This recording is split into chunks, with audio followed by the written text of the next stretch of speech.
Welcome everybody, Don Giannetti. Here at Lighting Essentials, we like to take a look at some of the best work done over on the Lighting Essentials 8-week classes and also Project 52, which is opening up for mini enrollments on Tuesday, day after tomorrow. And today is June, let me pull my little thingy down here, June 4th. So 6. On Tuesday, June 6th, we will open for mini enrollments. That'll be a lot of fun. We'll be enrolling 1 week a month, and when you start the program, you do 8 weeks of it. If you like it, you can stay. If you don't like it, you're only out a few bucks. So we're really trying to make it friendly for people who want to try it out and see if it's for them. So anyway, coming up, more news on that on the 6th of June 2017, in case you're wondering what year it is you're watching it. Anyway, this is the best of Project 52 and the 8-week classes. Let's start off with our assignment called The Roots of Power.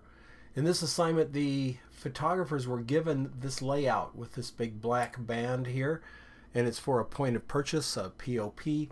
That's something that is sitting in the lobby or in a retail situation, and generally has, like an end cap.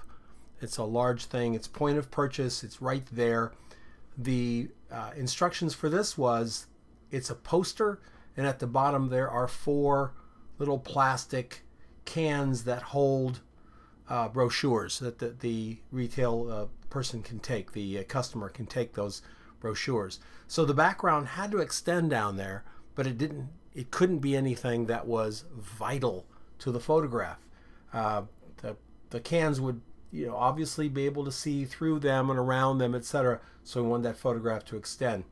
This is a great photograph by Kit Kishimatsu, and it is very graphic, as you can see. It's lined up everything here. The roots of power. We've got top-down point of view. We've got beautiful lighting all the way through. A very nice background to it, and I think it'd be a real eye-catcher. So good job there, Kit.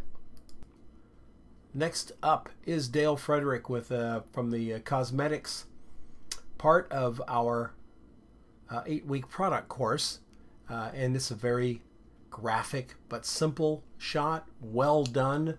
Built almost a little skyscraper out of the lipsticks, added the bright red spray to the back to give it some great dimension. Made sure that the red in the back and the red in the lipstick matched, and it turned out pretty well. And we've got these great reflections up front here. A lot of fun. Beautiful shot by Dale Frederick. Sofong shot these apricots top down. Nice little simple composition and great background and nice light all the way through this image. We've got some wonderful light and texture, the rough hewn wood against the very shiny texture of the these aren't apricots, these are nectarines. Yeah, nectarines. Very nice. Bob Nill weighed in with some avocado and artichokes. Notice the beautiful backlight. You can see the highlight up here, and then Bob added a little kicker right from the right just to get the seed there in the avocado. Slight vignette keeps our eye into it, and the photograph has got a great color feel to it since all the colors are harmonious. They're all greens and browns. Julie Leroux took the same idea, the single color with her apricots in the bowl on the beautiful granite surface here. Absolutely lovely light coming from the back, soft light. Get a little bit of a reflection of the light source on the slate, so we get a little bit of a hot spot there, but beautifully done on the apricots. A lovely composition and really a lovely photograph. Virginia really blew us all away with this great shot of a carrot that she was able to find, and then she styled the carrot stems up here into this beautiful sort of Florentine design. The carrots are wrapped around one another down here. It's a very interesting shot that could be interpreted a bunch of different ways. Great background, soft lighting from both sides, hardly even any shadow to speak of. She's really made a graphic statement here with these carrots, and it works out really well. Mildred Moore was out shooting and did a little bit of street photography for a personal project, and thought this was a lovely shot. All the leaning lines back there coming down into that young lady crossing the street there. That's by Mildred Moore. Really well done shot. Thank you, Mildred. Next up is Richard Niebrook and his stealthily bizarre and eerie shot. Sort of a Murder, She Wrote sort of take on it. And he's got the car pulled into the driveway. He's lowered exposure for everything else around, brought it up just a little bit for him, let the highlights on the car define the car, and of course the ever spooky hand coming out of the trunk. Rick Savage. This was a free shoot to do a portrait. Rick did this very interesting stylized portrait. Lots and lots of Photoshop.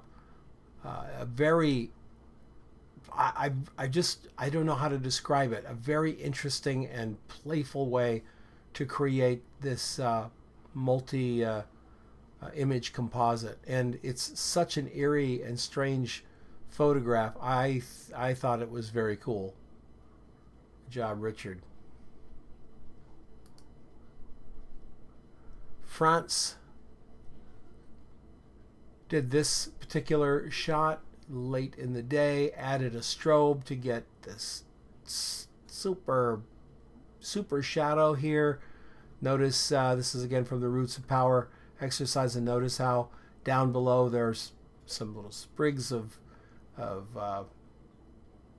plants and things and these little boards. So even with the little clear boxes holding brochures in front of this area, that's still going to be a pretty interesting part of the background. And of course the upper area, this part of the photograph, very nicely done. We don't see the entire scythe, but we see the scythe shadow. We don't see this handle coming out, but we've got that shadow just to give this handle a lot of dimension. Beautifully concepted photograph by France Quiron. Edina Shenko photographed cherries, keeping these cherries right up top here, right in the middle of the frame. These are the ones that are in focus. These cherries are down there. They're far away from us. They're not in focus. They're just sort of there to help the composition along. Single light from behind. We get to see the texture of the cherries. Edina decided against filling from the front because she instead wanted this mysterious dark shadow area to just be rich and mysterious. Lavanya Ready. Got some great leaves and mushrooms. Look at the beautiful light here. I think this would make a wonderful print. I think a restaurateur might want to put something like that up on the wall. I think it's just lovely. She's moved the mushrooms to one side and the leaves to the other. Look at the light just giving us all that texture all the way through here, and in the mushrooms as well. Lavanya did a beautiful job on that. Here's Leonardo Ferri's take on the Roots of Power. A little bit desaturated. It's an ancient stone fence, and it's an ancient or very historical anyway garden behind this young man. And I think it does a very good job, and I think you would stop and look at the poster if you were shopping. I mean, I really do. So a lot of kudos to Leonardo Ferri for this shot.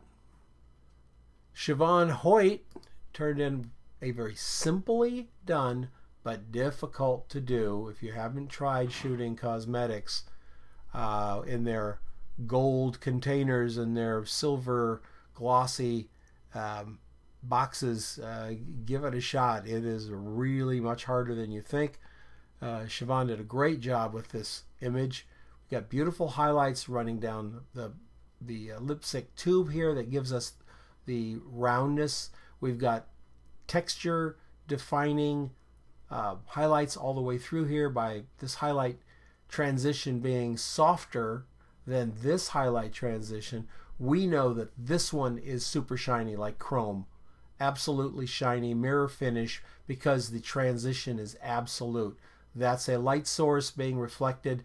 That's where there is no light source, so it's black. There's no light there. And then there's another, this might be a fill card and a softbox, or a softbox and a second softbox, but it's an absolute reflection. And so it's a super sharp edge line. This transition is softer. That little black line that corresponds with this little black line up here, this little black line is almost diffused through. So we know that this gold has a texture to it, has a little bit of tooth to the metal on it. So it was very well done, again by Siobhan Hoyt. Wheeler McDougall did a very similar tube of lipstick. What I liked about Wheeler's approach is he shot up at it. He's got the flowers far enough in the back that they are definitely out of focus. We certainly could put type and text across here with no problem. Beautiful highlight up the side, up the front. It's complex. It lets the